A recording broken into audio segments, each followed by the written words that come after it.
When soldiers fought across the mud-choked fronts of World War II, they faced many dangers. Bullets, artillery, and the bitter cold were visible enemies. But there was one adversary that often went unnoticed, creeping silently into camps and trenches. Water, contaminated, stagnant, and invisible, claimed more lives than many weapons. Dysentery, typhoid, and cholera weakened men long before they ever confronted the enemy. Clean water wasn't a convenience, it was life itself. Yet, with pipelines destroyed, wells ruined, and supply lines severed, it became a rare treasure. Out of this desperate situation, soldiers discovered an extraordinary survival technique. It required nothing more than ash, charcoal, patience, and careful observation. Simple, yet profoundly effective. In the forests of Europe, the jungles of the Pacific, and the frozen fields of the Eastern Front, men learned to turn the residue of fire into a life-saving resource.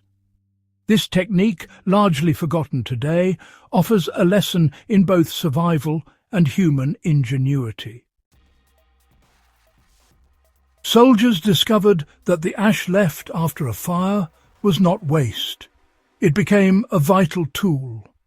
When stirred into murky, unsafe water, ash produced a mildly alkaline solution. This environment proved hostile to bacteria and viruses. Men would mix the ash into contaminated water, allow it to settle for hours, and then strain the liquid through cloth. The ash, bound with impurities, organic matter, heavy metals, particles, and forced them to sink to the bottom. What remained was clearer, safer water. This simple chemistry, born of necessity, saved countless lives. Charcoal became the second essential component of purification. Charring wood creates a substance capable of absorbing toxins, filtering pathogens, and removing, unpleasant odors. Soldiers discovered that layering charcoal with ash inside improvised containers, sometimes a sock, a tin can, or even a hollow bamboo segment, produced a remarkably effective filter. Water trickling through this makeshift system became drinkable and, honestly, even palatable. The process mimicked modern activated carbon filters, yet it relied solely on natural materials and gravity. In the field, ingenuity mattered far more than equipment. The method could be reproduced in a few careful steps. Soldiers collected ash from clean hardwood fires, never using painted or treated wood. They stirred it into murky water, allowing hours of stillness for impurities to clump and settle. The water was then poured through cloth, grass, or other fibrous materials to catch floating debris. For those with time and resources, the water could pass through layers of sand, charcoal, and gravel, each layer removing progressively smaller particles. The result was water that looked clear, smelled neutral, and was far safer than the original source. Boiling afterward provided extra safety, but even the ash and charcoal method alone often prevented illness. What is remarkable about this technique is that it wasn't merely improvisation, it was practical chemistry. Ash's alkalinity neutralized acidity and reduced microbial activity. Charcoal absorbed toxins. Sand removed sediment.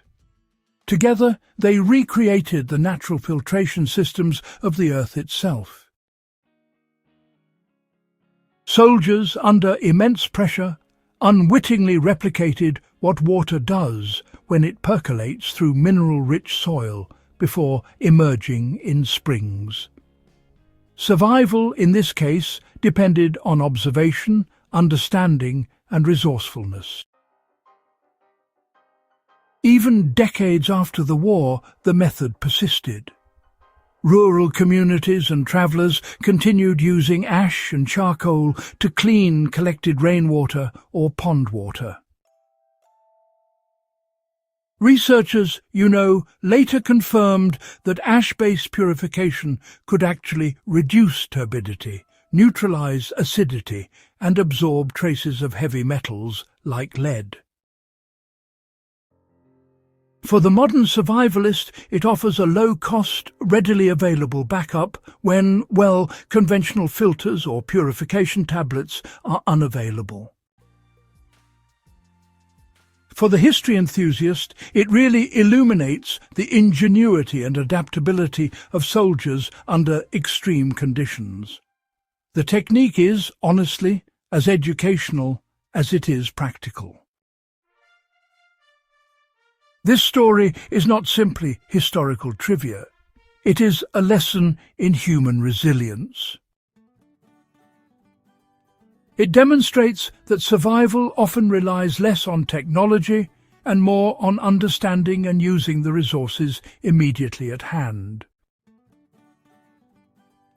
Practicing this technique today, in a controlled outdoor setting, provides insight into both chemistry and survival skills. Observing how ash clarifies water, how charcoal absorbs impurities, and how sediment settles under gravity, it creates a tangible connection to the past. It is a direct link to the knowledge and ingenuity of those who endured some of history's harshest conditions.